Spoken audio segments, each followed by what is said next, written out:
Welcome to the Kolbe Cast, episode 267. Thank you for joining us. Today, Bonnie and I are joined by Kolbe's Stephanie Foley and Heather Griffin to discuss Kolbe's elementary history courses. Starting with what's most known to the child, the journey begins with the family and Jesus. The student then gets an opportunity to explore the world with the apostles, meet great people throughout history, and then bring everything together through timelines, maps, art, and more. Listen in to hear more about these wonderful books and their development. We hope that you'll enjoy the show.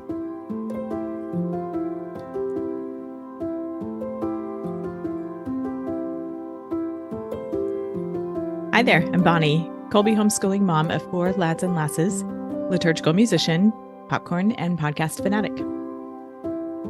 And this is Stephen, homeschooling father of 5 and director of development for Kolbe Academy. Our focus today is on history for elementary age children. We're going to explore how storytelling and biographies of historical figures help children connect with history. This is another in our series of curriculum collaborations. And for this conversation, we're joined again by Stephanie Foley and for the first time by Heather Griffin. These two ladies are part of the team that's been working on Kolbe's elementary history courses, which cover explorers, inventors, saints, and biblical figures, and integrate geography, civics, and faith for a rich Catholic-centered understanding of world history. Hello to you both. Hello. Hi, Bonnie. Hi, Stephen. Good to see you again. We're glad to have you back. We're going to catch up with you, Stephanie, before we dive in. You were last with us on episode 259 discussing art history and architecture. And before that, we met you on episode 249 with a couple of the other ladies from Kolbe's publishing team. What's been going on since we last talked to you? Oh, goodness. Just lots of fun stuff. We've been getting ready for the next school year with updating a lot of course plans. They're going to have a nice, fresh look to them. And we're just making some changes to serve our families better in those courses, just make those as good as we can. And so that's been really fun to work through those. I'm a copy editor is my primary role with Kolbe. And so I've been going through what our other teachers and developers have been working on and how they're modifying courses that are already existing just to make them work for our families in the best way that we can. So that's been really fun. And we're just really trying to do that and have everything ready before the summer begins so that we can just start out the school year with our parents can hit the ground running. Very nice. Hats off to all of you guys working on that and good to see you again. So let's get to know Heather a bit. Heather, tell us about yourself and your background and your Kolbe connection, all that sort of stuff. Hi. Thanks for having me. I'm excited to be doing this. And yeah, I am in my second year with the Kolbe family. I joined in 2023 as a ninth grade English teacher. And then I was also brought on board kind of part-time in the curriculum department. This past school year, I've been exclusively with curriculum writing and editing content. I have my bachelor's in English literature from the University of Tennessee in Chattanooga, and I'm actually from Tennessee. I was born and raised here, and I currently live just outside of Nashville with my husband and my 9-year-old son, Ollie. I'm a homeschool mom, but before that, I was a 7th grade English teacher in the classroom. And I've also kind of dabbled in some writing and copy editing. And I just absolutely love it. And I love being part of the team here. It's just such a wonderful, creative team. Everybody's so supportive of everyone else. And I get to spend my time assisting in that creative process. And I feel very blessed to produce content that helps homeschool parents like me, Catholic parents who want to give their kids a rich and rigorous classical education. And it's been wonderful. So, yeah. Good deal. So y'all have been up to a lot of work all across the curriculum. The topic today, though, being history for the elementary grades. So let's set the scene a bit. One of the unifying ideas here is storytelling. So how does storytelling help children connect with history?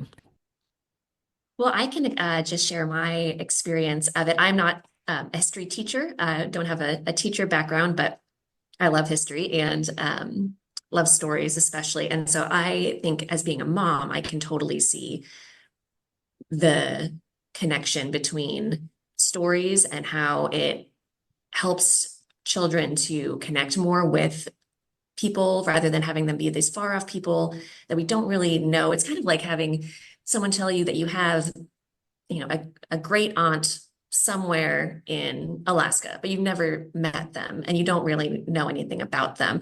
It's hard to feel like you have a connection with them. But if you hear stories about your great aunt who lives in Alaska, then about, maybe she hunted a bear or she lives on a barge, or I don't know. If there's maybe that's very stereotypical of Alaskans. I'm so sorry if that's the case.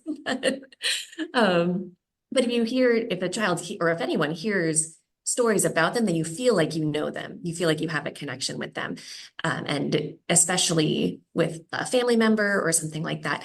And so I just really see that as a mom and as a person in that stories are a great way of teaching history, because it really does help us connect with people of the past. And we realize we can learn from them. We realize that we are connected to them in some way, whether it's through our faith, whether it's because they're inventors and we are still using the things that they invented or discoveries that they made. And so when we hear stories about their lives, not just about dates and facts and things like that, that it really does help us connect in that way, just like we would with a family member. Yeah. Like Stephanie, I'm not a history teacher either. My background is in English, but as a homeschool mom, I have so enjoyed doing history with my son. It's his favorite subject, and we make it just kind of a little cozy affair. We sit down, curl up on the couch together and read stories. And I feel like like kind of what Stephanie was saying, it storytelling, in terms of history creates more like emotional connections. The kids begin to kind of empathize with historical figures, rather than just seeing them as names in a book to memorize. And, I know from experience, my son will ask questions and he'll tell other people about a story that we read, and that kind of helps kind of stick in his mind better than just learning facts. Kids remember a story better than they would remember just learning facts and dates and names and things like that. And when we, include biographies about the saints and, the apostles especially, we're helping children not just learn history, but to see themselves as kind of part of a much bigger human and spiritual story. So, it's a really powerful tool. Along those lines of the emotional connection is that a lot of times stories or, for example, stories of the saints, they might seem like they're not like us or any other historical figure, like, oh, they lived so long ago. This was someone who was so brave or so smart or so whatever adjective that a person might identify that historical figure with or that saint with, telling their life story and giving kind of context for the world that they were living in helps to realize like, oh, there were so many things that were actually similar to my life and that they experienced challenges in their own time. And a lot of times those are similar to challenges that we still face today. And so it also helps to tell their full story, their life story, and the story of the world that they were living in. Helps make that emotional connection, but also that they're not just this far off person that's unlike us, that it helps make like when we say connection, of that connection between their life and our life, between their struggles and our struggles, between the world that they lived in and the world that we live in, that stories just give more context for that and make it more engaging. I like how your team has presented this topic as sort of time traveling through history for these young learners. I mean, it's difficult for us to imagine life however long ago, hundreds, thousands of years ago, let alone for our young children. Storytelling is a great way to accomplish that. Um, In the context of classical education, why is understanding history essential? So much of where our human identity comes from, our morals and our kind of our knowledge, our collective knowledge as human beings, it all comes from our history. And so I think that's why it's so important for a classical education. We're not just, again, like we were saying before, we're not just memorizing dates and events. We're sort of encountering like the full drama from virtue to vice, from triumph to tragedy. And it really helps students become more empathetic and more humane, if that makes sense. Kind of more self-aware because they begin to see what people have wrestled with in every age. And like Stephanie was saying, they see that people from long ago had the same struggles that we do today. And so it enables students to really feel like they are part of that history, that we're a continuation of it. It just kind of shows really where we've come from. It gives them a sense of place.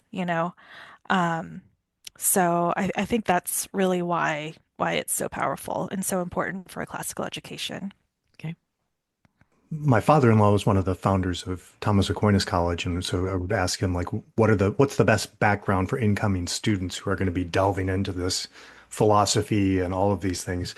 And he would always say somebody who had a rich history or a rich background in history and literature. Mm. And he would explain because it gives you this sort of experience beyond what you can have as an 18-year-old or whatever going off to college. So that always kind of stuck with me. But then, it turns out St. Ignatius, long before the founding of Thomas Aquinas College, kind of had a similar idea that great literature and history both inspires that sort of wonder that's necessary, but also the same background. And I I love that you're meeting the children kind of where they're at as well, because obviously you'd hate to kind of throw them in this long series of dates and things like you're saying that's just dry, but to really start to meet some friends who did great things but struggled, like as you're saying, Stephanie, with things that we all struggle with, or there were people, but they were out there doing things. It's just wonderful. Right, right. And the goal really with this curriculum is to make history feel accessible and alive for young children. And, to really start to build that foundation for years to come. And so with the kindergarten curriculum, we begin by comparing the children's world to the world of Jesus. And so that really helps them form a connection, not just to the historical setting, but also to the liturgical seasons, because those seasons are so anchored in the incarnation, which is both the beginning and the end of history. And then moving into the first and second grade curriculums, we really kind of build on that foundation. And it starts to kind of branch out, introducing Bible figures from the Old Testament and then to tracing the journeys of the apostles in the New Testament. Um, and the stories just really help children realize, again, that these were real people who traveled, taught, made courageous choices, and we're just human beings, just like they are. Teaches them to think. When you're examining the past, you're kind of thinking about sort of like cause and effect. Actions have consequences, and not just passively taking in information. So it's trying to cultivate kind of a deeper thinking than just rote memorization. That's so important to a student's journey. And Heather, is it in that second grade history that you were talking about, where is that the one where you've got the apostles going out to the world? Is that Yes, yeah. yes, stories from the call to Christianity. That was the one that I worked on, and it was really my first big project with Colby. So I was I was brought right in, and it was really interesting because my son was in second grade. This is the second grade text, as like you said, and so it was the perfect time for me to work on that kind of a project because I could kind of think about how would my son want to learn this story. And we really kind of try to shape it like a journey. We're journeying with the apostles and traveling to each of those countries with them. You know, we're going to Greece and Italy and France, and for each journey that each apostle took, you're also learning about the country that they're in, sort of the culture, wildlife, you know, plants and animals, and we get to look at historical sites, particularly, you know, Christian historical sites, old basilicas, and so each chapter really does kind of take you on a journey with that apostle, and you kind of feel like you're traveling along with them. So it was really so much fun to write. And Mara Mattioli, she was my kind of partner in this. She did all the research for the second grade text. I mean, it was so highly detailed and scholarly. So I had to kind of figure out how to simplify that and retell it in a way that a second grader could not only understand, but really enjoy. So it was a really fun project to work on. It sounds like it. I want to hear more about the writing, your writing process and everything. But Stephanie, you've also written some of the books in this series. Tell us about the ones you've been working on. I know you were seeing it all, but you've also worked on several of them quite closely. So which ones are those? So actually, one of my first projects when I started working for Kolbe 3 or 4 years ago was the third grade history, stories of a changing world, and the fourth grade history, stories of the old world. And that was just purely copy editing. I didn't have anything to do with any of the development or writing of that. But it was a really cool first couple projects to work on because they're so engaging. There's like the workbook activities are very fun. Some of them have recipes that like an ancient Egyptian recipe or things like that. So working on those was really fun, especially as one of my first projects at Kolbe, because I could see kind of where we're going with the history textbooks that we're trying to develop. And then the ones that I helped with the writing of are the kindergarten, and I'm working currently on the first grade history. And so the kindergarten, like Heather said, it is a lot of stories of Jesus. So we're trying to connect the life of the child to the life of Jesus, and including, you know, foods in Jesus's land and what are some foods in your land, the rivers and lakes in Jesus's land and the rivers and lakes in our land, and just trying to connect those to the liturgical year, which is the entire kindergarten program is all integrated and it's based on the liturgical year. So that was something that with the kindergarten and first grade, we really are trying to take stories that the child already knows or is already, we want to introduce to them. Gospel stories, parables in kindergarten were some of the big stories that we focused on for history as a launching off point for teaching about the Jesus's land and connecting that with the child's life. And so we really want to take what's familiar and provide kind of background for that. And it's the same with the first grade history text, is that it's all Old Testament. So it's ancient history. And so it's all taking stories from the Old Testament and fleshing those out, providing, you know, this is the story that happened. And then here's some more information about the location that this took place in, the culture that this took place in, why they're doing certain things. I think Stephen had said earlier that history provides a background.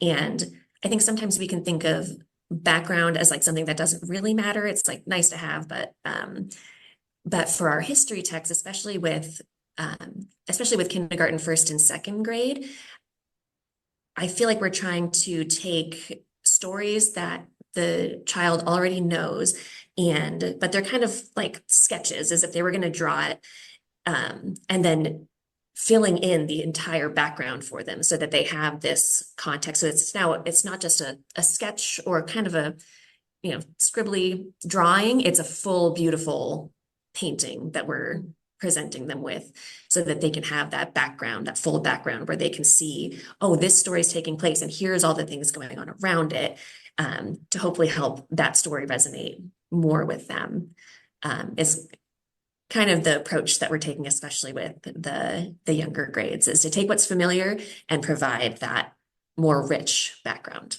for those stories. Yeah, and I'll add to that with the second grade book.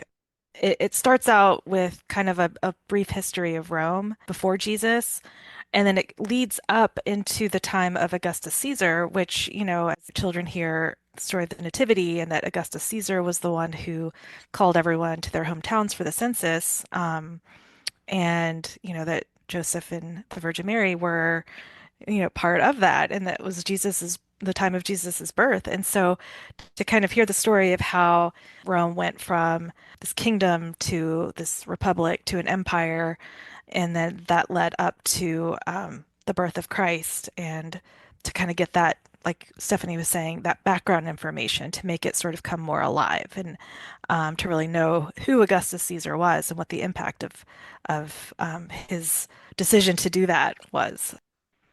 Yes, and there's a lot of geography included in or incorporated into the history texts to give that grounding of and context and help them see where in the world this was happening. There's a big focus on that, and focusing on that and then comparing it to, again, their own lives or their own stories, is a big focus, so that they can make those connections.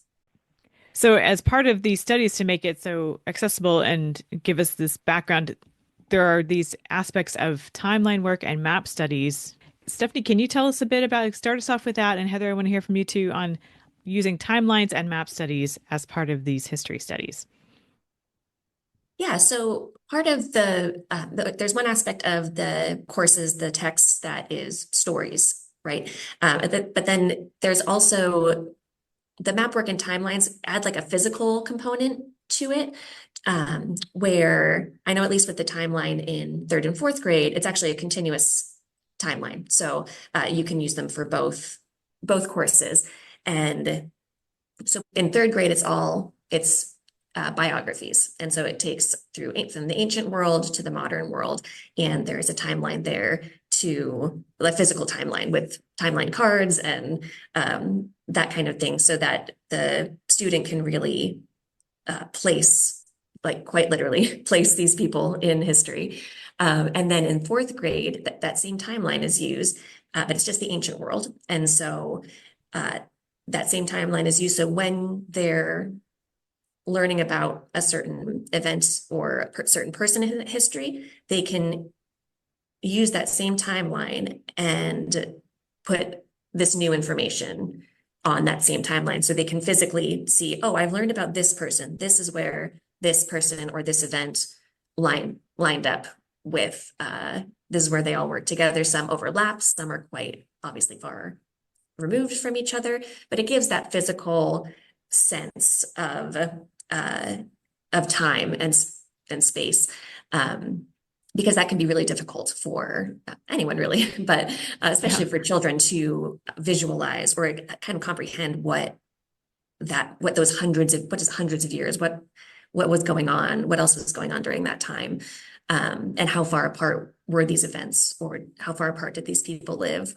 We're also seeing, oh, these people lived at the same time. I didn't really think of them that way, because this person lived in Greece and this person lived in Rome, or something like that. So having that physical aspect to really cement the timeline of history.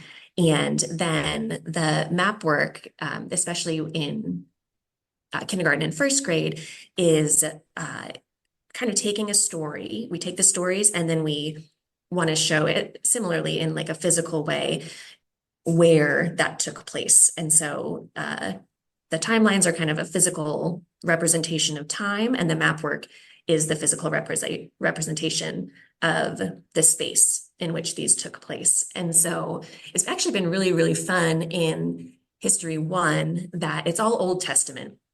So you would think that, okay, it's just going to be, Egypt, Israel, like that kind of region. But what we do is that we take the Bible story, like as an example, when Abraham is traveling, then it zooms out to a more global view of this was the human migration that was happening all over the world, that there were these major cities that had developed, and now people are migrating to different areas. And so we show on the maps where people went, and including in North America. And so students can see, okay, this was happening with Abraham, but this was actually happening all over the world because of the advances in humanity that were happening. And so, especially in first grade, we do a lot of map work. And a big part of that is because we're so focused on the Old Testament and a particular region, we do have a focus on taking that story and saying, this was happening then, here's what else was happening over the globe, and using maps to represent that. Kind of gives a bit, it makes it more physical, but it also makes the stories more rich, I think, because, yeah, again, it gives that background, that context, but also realizing, oh, these Bible figures were people, and this was what people were doing back then, all over, more or less all over the world at that time. And so the map work really gives a little bit of like a sense of what was going on globally in this one story. And so that's something that is, I think, helpful for students, especially they can see what was happening, wherever they're from in the world, what was happening in their area of the world during the time of these ancient times. And the maps really help with that. Heather, doing this sort of activity, map work with your son and since he's sort of he is in this elementary age range, doing this kind of map and timeline work, what's that like for you guys? Is that So we actually just finished up US history this past year. So we had, kind of a map of the current United States. And so we had one kind of on display. So it's always good to have, the big overview, and then kind of taking a closer look at kind of zooming in on certain regions of whatever region we're learning about at the time. And kind of taking a closer look at that so he can see sort of the broader picture and then zoom in and get a sense of, if we're learning about the 13 colonies, like this is where it is on the larger map. And so, I think that's really helped him to conceptualize, kind of where we stand, where we are on the map, and where, everything else, all the stories that we read and things like that, in relation to what we've learned. And side note, for our spring break this year, we traveled to Washington, D.C. and New York as a family trip. And part of it was just kind of to extend that learning of U.S. history. And so he actually got to physically see some of these places that he learned about. Now, that's not always possible when some of the places that you're learning about are, way far off in Asia or Europe. You can't really do that. So the books, the textbook and the workbooks that go along with it really kind of have to bring those places to life. And I feel like that's what the second grade text really, I feel like, I hope, accomplishes that for the students. cool? It seems I just love the how well things are set up for the students at their appropriate age. Always drawing the connections, with the beautiful stories always as well, but drawing the connections where they're kind of able to do it. Because I think all of us have probably had experience with small children who have no concept of time. So, I mean, yet last week could have been dinosaurs roaming the earth, or it could have been Jesus was born. Any of those things. It could have just, if it's in the past, it's in the past. So it's kind of nice to, you know, develop that wonder about the different stories, but then start to make connections like, oh, here it is physically in this part of the world, or here it is in relation to once they're able to in that third grade, fourth grade area where they're starting to see, oh, these people were around at the same time. And that was a lot later than this earlier thing. And, it's really nice that it's all laid out like that. Right. And I think with the second grade text, there's a lot of focus on the Roman Empire and you start by zooming way out at the whole of the empire at the beginning, and then you start to kind of pinpoint all these different locations where the apostles traveled, um, and kind of learning, each sort of individual aspect of what the empire was like at that time and how Christianity began to spread throughout. Yeah, and those elements, like you said, of having a broad view of the Roman Empire, that really sets them up for fourth grade history, stories of the old world, where they're going to learn more about the Roman Empire and other empires as well. But it really sets the stage so that they can then learn more and more. It's really just setting those building blocks up so that they are prepared when they do get to middle school, high school, that when they're reading these primary texts, they already have this background knowledge. I think what we were saying earlier of how in the early grades, the very early grades, we're trying to take a sketch they have of a certain story and provide a rich background for it. In the later elementary, we're trying to provide those sketches for them so that then when they read the primary texts in middle school and high school, they'll already have that sketch, and the primary texts will be filling in that rich background for them so that they don't feel overwhelmed by some of these ancient texts that they'll be reading in high school or middle school history. So we're really trying to build those foundations for them and kind of sketch out these stories, the background, the history, the events, so that they have a context for that as they grow. Yeah, that's a good point. This is going to come up again. Like their elementary school, they're going to learn it on this level. Then middle school, they're going to take another pass through it and it'll be a little deeper and broader. Then high school, they're going to get it again and it's going to be even deeper. And it's like very Ignatian, isn't it? Yeah, and not just Yeah. no, not just ancient history. I realize I'm saying just ancient history, but there's also in the third grade history, story of a changing world, that incorporates the modern world as well. And then with fifth grade American history, and then in high school they read, the Federalist Papers or the Declaration of Independence or whatever those primary texts are that really do affect our lives and for Americans, the place that we live. But those are not always easy to read and so or understand. And so yeah, it does get it, we're trying to lay that foundation so that we're not overwhelming them when they're older. I know I started Kolbe, I'm a Kolbe alum. Yeah. And I started in seventh or eighth grade, I think seventh grade. And I remember struggling with the primary text, and I love reading classics. Like that was my jam.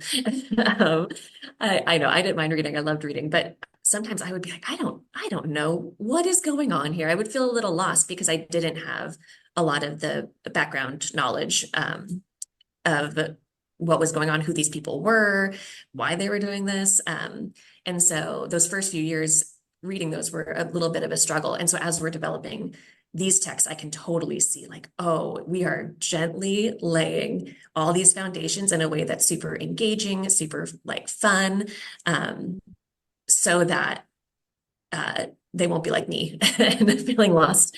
We're not throwing them into the deep end in a classical education. We're really gently introducing them to these people and events in history so that they can be more connected to them.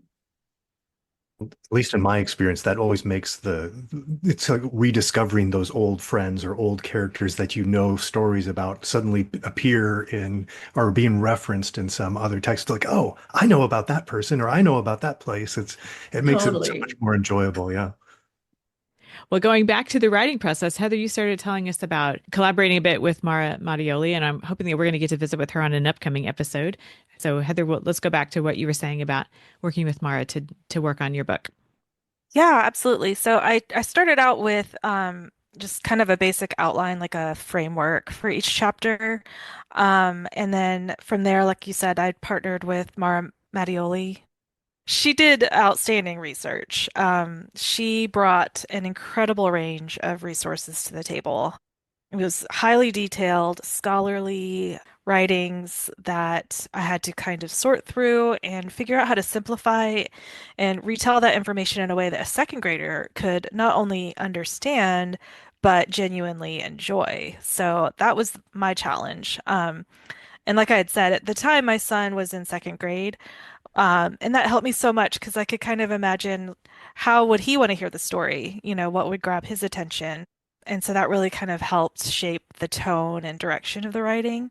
And then Mara also created the workbook activities. And so those were designed to kind of tie into the main text and sort of solidify that information. A lot of them are activities, and like Stephanie had mentioned, recipes in the kindergarten book. There's some recipes in the second grade workbook, a lot of maps, and ways to kind of interact with the information to help those kids kind of put it into context, kind of visualize it better. And then from there, Stasha Becker, she provided a lot of the images. In the book, there's a lot of mention of geographical places, historical sites, and so it was really important to have a lot of good visuals for the kids to really kind of see the places that they were talking about. Because I feel like that just kind of activates a different kind of connection. They're not just hearing about these ancient lands or these distant churches, but they're seeing them. They can kind of imagine themselves there. So um, yeah, so the the units are so colorful. Carol did an amazing job, or is doing an amazing job with the design, and so I think it really brings the text to life. And it's so beautiful. It's so exciting to see it kind of come to life from, just my little Word document to this beautiful textbook. You were mentioning earlier, Carol Gilpin, who you're talking about, the graphic designer, and Stasha. We got to talk. That was the episode where we first met Stephanie. It was when Carol and Stasha were with her, episode 249. Of course, we're going to link these in our show notes. What about you, Stephanie? What about your writing process on what you've been working on?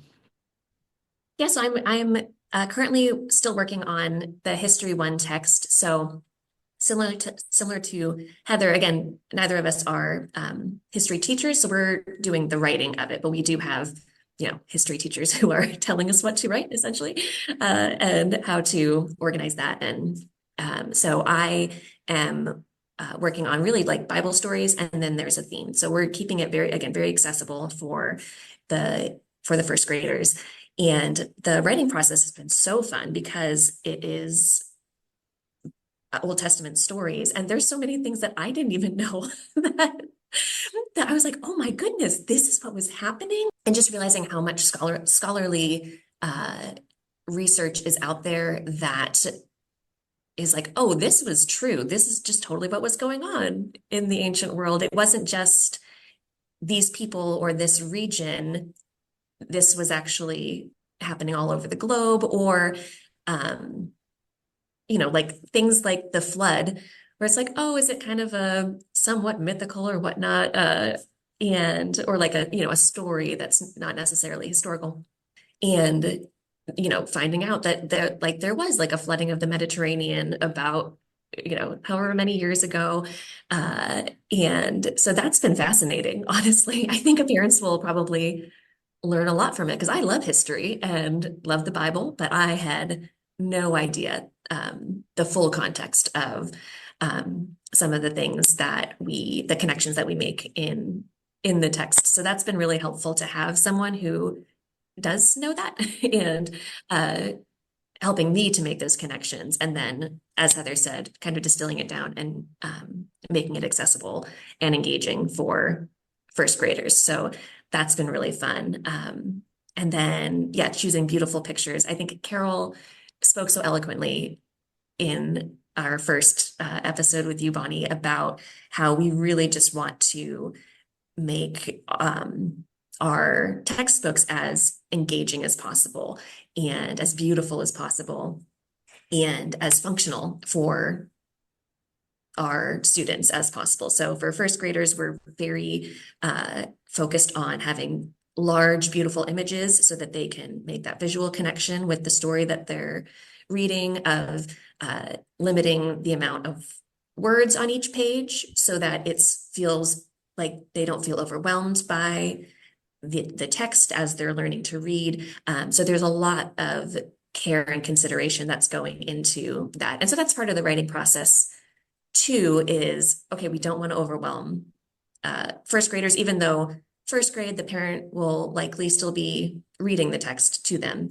But as the student is learning to read, we do want to empower them to do that themselves if they can. So it's kind of that in-between area. And one of the ways that we have been trying to facilitate that is through the design and through just the lengths of the lessons. We're trying to keep them very short, but pack in as much story and information as we can. So yeah, so it's been really fun to learn myself and then try and figure out how is a little one gonna not be overwhelmed by this, but want to dive in and want to learn more themselves. And so that's been a really big focus of the writing process. Yeah, and I'm going to add to that because there was so much information, so much good information that it was extremely hard to pare it down, to the to like first and second grade levels. Because it was just I wanted to include everything, but you can't. Yeah, I know, it's like, oh, there's so much interesting. Yeah.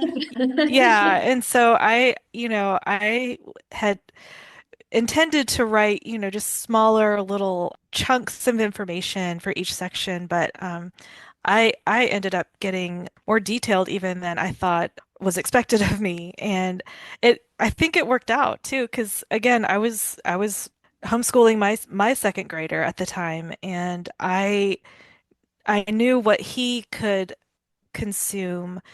And he's always loved just sitting and listening to stories. And I feel like if, like Stephanie said, parents will probably still be reading the text to their children at this age. I really do feel like um, it's something that the kids will sit down and really listen to.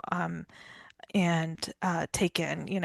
It seems like a lot of information, but I really feel like it's all important information and it's interesting and it kind of tells the whole story. So as hard as it was to pare down, I feel like we kept the heart of everything.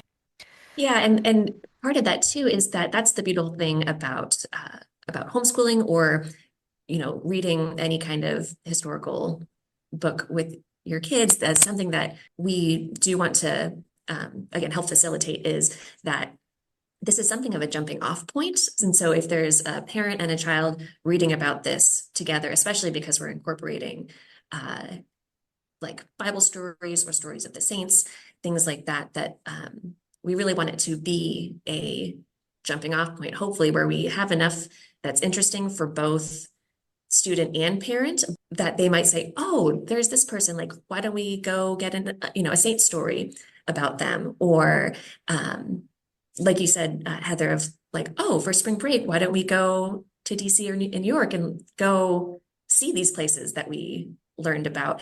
That hopefully it is sparking interest, so that it's a jumping off point of like, oh, I want to learn more about this. Yeah. So we don't want to overwhelm them with interesting things, all the interesting things that there are about these times in history, but we do want to focus on like, oh, what's something that's really going? What are the things that are exciting and might spark that, the parent and the child to want to learn more, want to read more stories, want to go visit places or learn about these places where these events or people take place. And so that's something too, is that the parent-child relationship, especially in the early grades, is such a key part of that history, of the experience of teaching history, is that it's easy to then find other ways to learn about that. Tall order. Y'all have risen to it, sounds like. You've shared several of the goals along the way. Are there other goals of these texts that we haven't talked about?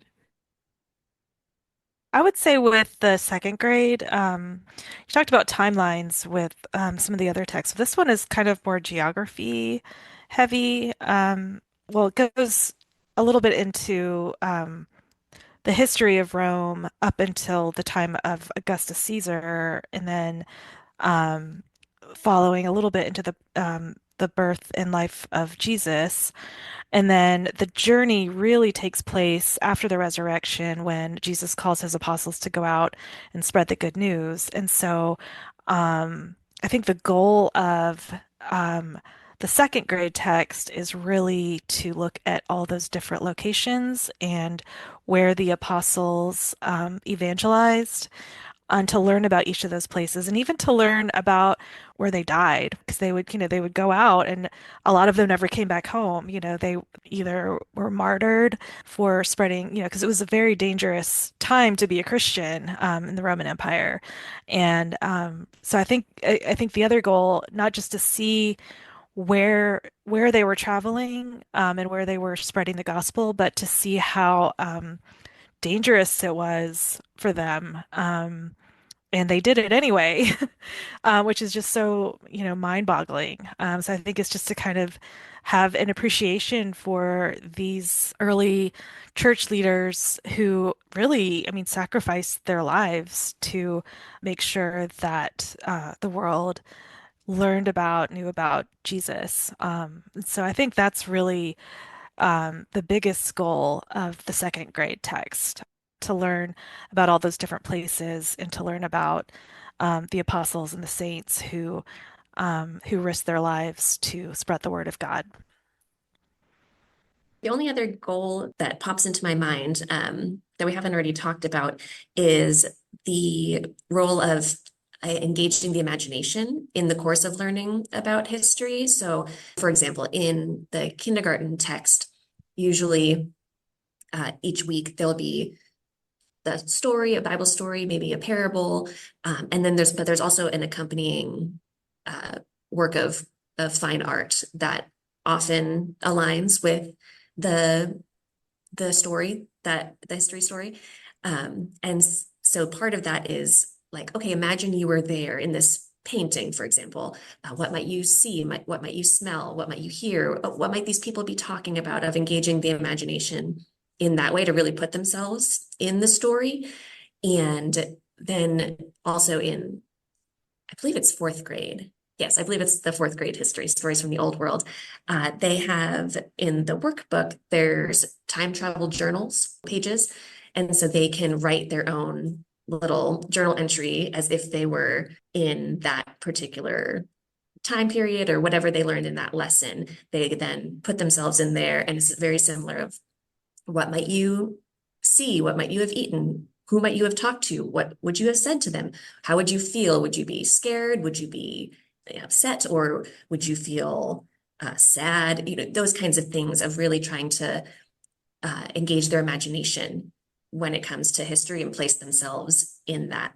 In the earlier grades, we use fine art to help them with that because that might be difficult for them. But then as they get older, we give them more autonomy in that of like, use your own imagination just from what you've read and kind of put yourself in there. So we do want to engage that creativity, the imagination, and that connection and emotional connection. Both the physical and the emotional connection with what they've read. Bringing back our discussion on the art history and architecture course for the high schoolers, but the young ones are getting a dose of it too. That's wonderful. They're not missing out. They're already getting some of that too. No, we're really trying to incorporate that into a lot of these, especially the early years of the art appreciation, of just including that wherever we can. I know, for example, in first grade religion, the textbook has these gorgeous works of art in it. And Maggie Hayden has said, we should really use that in our course plans. And so the new course plans for first grade religion will incorporate some of those art appreciation questions that are just like that of what do you see? What is in the background and the foreground? And having them put themselves in there. So yeah, we're trying to incorporate that artwork and imagination, which is a very classical education thing. And so we're trying to incorporate that into more courses so that it's not just art, that they really get exposed to that in all different kinds of ways. There's that integration again. Mhm. And the second grade text actually has a lot of focus on architecture. So that kind of That makes incorporates sense. that, yeah, as well. So it's really cool. They can learn about the different types of buildings and, what building materials, about, the Greeks used marble, and talked about how the Roman army built roads that the apostles could travel on. And so they get to learn so much more than just the history too. They learn about the places and um, sometimes the, animals or plants that are familiar in that region. So, a lot of kids love animals, they love wildlife. So it kind of incorporates a little bit of that as well. So it's not just the story, it's not just the geography, but it's, you know, they're really kind of taking a deeper look into those places. Well done, y'all. Y'all seem like a really great team. How you all collaborate with each other, and you have a good time doing it. And it's neat to get to hear you all reminisce about the process and your memories of it along the way. So if you're on Kolbe's email distribution list, you'll be receiving a newsletter on a monthly basis, shining a light on different parts of Kolbe's classical Catholic curriculum. And among other benefits, it's a great way to get fresh ideas and inspiration for your homeschool. We also will share this on the Kolbe blog, and along with a link for how to get on the email list if you are not yet on that list, so you can get all this good stuff. In the month of July 2025, when this episode's airing, we are spotlighting History 3 and 4, which we've been discussing. And so that email dispatch and the blog post that goes along with it will have full samples, including the course plan and textbook excerpts, so you can explore a full week of each course. So if you, there are a couple ways, as I mentioned, to partake of that, and we'll have links to that in our show notes, along with relevant Kolbe Cast episodes and other links. Heather, it was really lovely meeting you. I hope to visit with you again very soon. Stephanie, it's always a pleasure to visit with you. Thank you both so much for coming to share all this with us. Thanks for having me. Yeah, thanks, Bonnie. It was good to see you again. Subscribe to the Kolbe Cast on your favorite podcast app so that you don't miss an episode. And let us know how we're doing by leaving a rating or a review. And as always, feel free to email us at podcast@kolbe.org. Mary, our Mother, pray for us. St. Maximilian Kolbe, St. Ignatius of Loyola, holy saints and angels, pray for us. Ad maiorem Dei gloriam.